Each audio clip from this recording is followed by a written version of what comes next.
In the 6 weeks since the Toronto Raptors traded DeMar DeRozan, Jakob Poeltl and a top 20 protected 2019 first-round pick to the San Antonio Spurs for Kawhi Leonard and Danny Green, much has been made about change.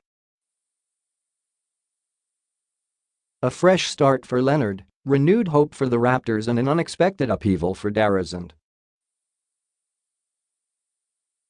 It will certainly take some time for Raptors fans to adjust to life without DeRozan.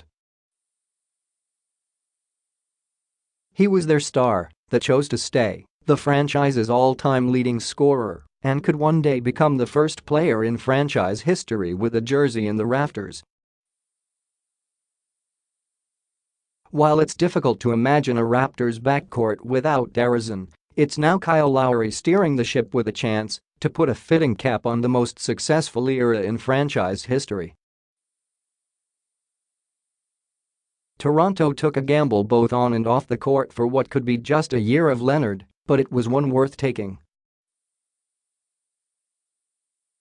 As tough as it might be for Lowry to play without his longtime teammate beside him, it was the right move for him too.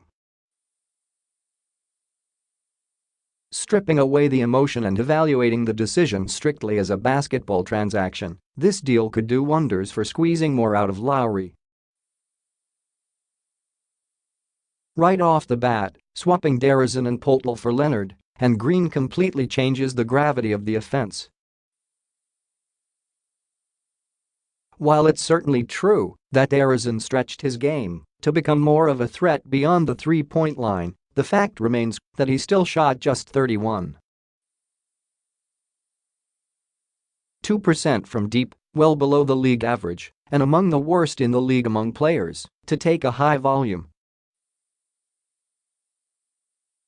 As such, defenses remained content with him shooting from the perimeter. Just 27% of his three-point attempts were tightly contested, preferring to clog the lane and protect the rim.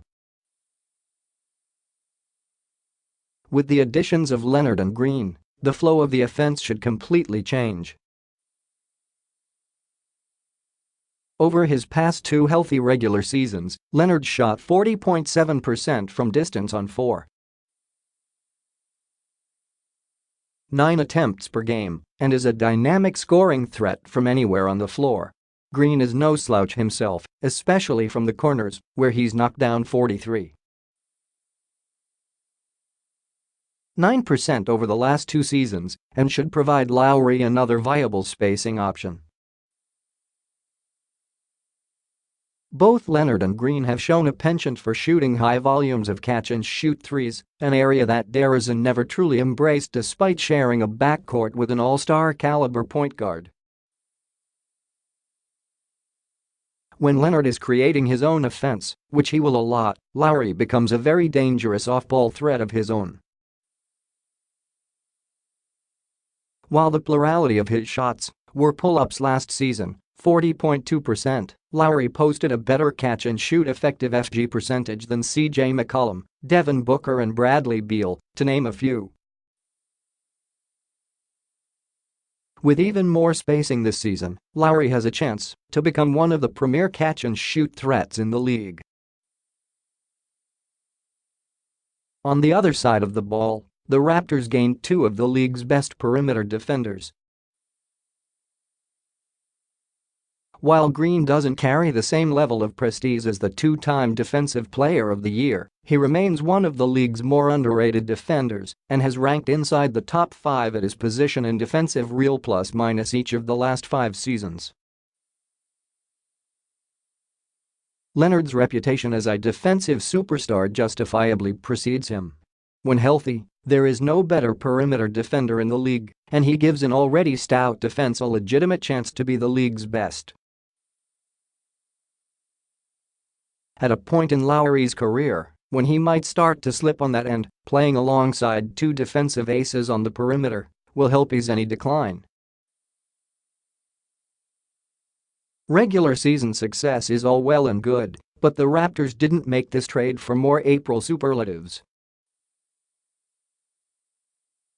As Raptors president Masai Ujiri has alluded to, fair or not, they made this deal to raise the ceiling and win a title.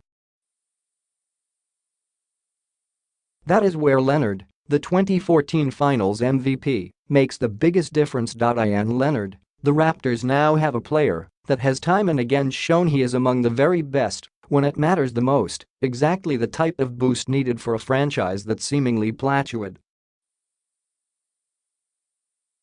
In each of his last 3 postseasons, 2015-17, Leonard scored over 20 points per game and shot at least 42% from the perimeter.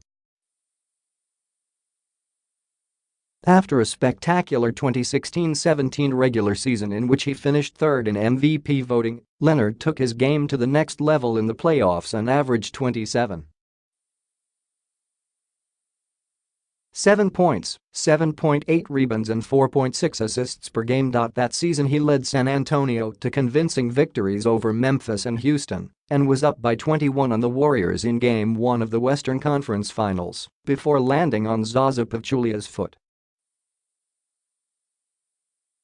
In that moment, Leonard was indisputably one of the 5 best players in the world. While the melodramatic past 15 months may have changed that evaluation for some, the Raptors traded for him because they believed he'd become that player again. These opportunities don't come around often. It may have been lost amidst another disappointing sweep at the hands of the Cavaliers, but Lowry had a very good 2018 postseason in his own right. Though he had a slightly negative overall playoff net rating of 0.7, he was plus 16.7 per 100 possessions as the primary offensive creator. Even as they were getting swept, he was plus 41.6 per 100 possessions as the offensive focal point against the Cavaliers, albeit in a small sample size of just 25 total minutes. When taking stock of the league, Lowry is still one of the best players in the Eastern Conference at perhaps the league's most loaded position. And though he'll still be tasked with proving Toronto can do more than rack up wins from October through April, he is for the first time in a Raptors uniform cast as a clear second option alongside a player more equipped to make his life easier on the court. Only time will tell, but there's certainly reason for optimism that a reimagined roster redesigned to amplify Lowry's strengths can push Toronto closer to true title contention.